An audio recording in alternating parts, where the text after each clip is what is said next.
नमस्कार शेतकरी मित्रांनो, तुमच्या कपाशीची पातेगळ होते का? काळजी करू नका.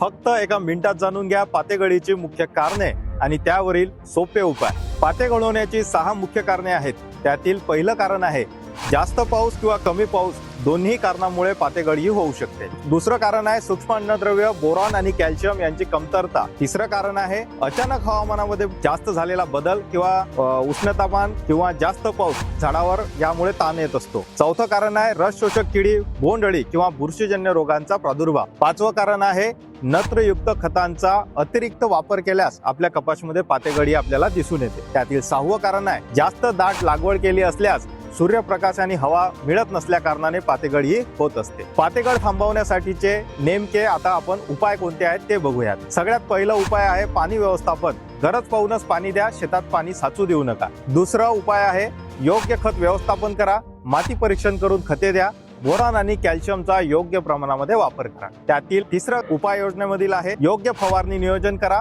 पातेगळ थांबवण्यासाठी प्लॅनोफिक्स सोबत यारा बड बिल्डर किंवा कॅल्शियम प्लस बोरॉन हे फवारणी केल्यास खूप फायदेशीर ठरतं. त्यातील सर्वात शेवटचा आहे झाडांची छाटणी करा. जास्त दाट लागवड झाली असल्यास किंवा झाडांमध्ये दाटी होत असल्यास योग्य वेळेवर झाडांची छाटणी करा किंवा त्यावर लिओसिन सारख्या किंवा चमत्कार सारख्या वाढ नियंत्रकाचा वापर करा. शेतकरी बंधूंनो, लक्षात ठेवा, योग्य माहिती आणि वेळेवर केलेल्या उपायांनी तुम्ही पातेगळीवर नियंत्रण मिळवू शकता. व्हिडिओ आवडल्यास लाईक करा आणि अशाच माहितीसाठी आमच्या चॅनलला सबस्क्राईब करायला विसरू नका. धन्यवाद.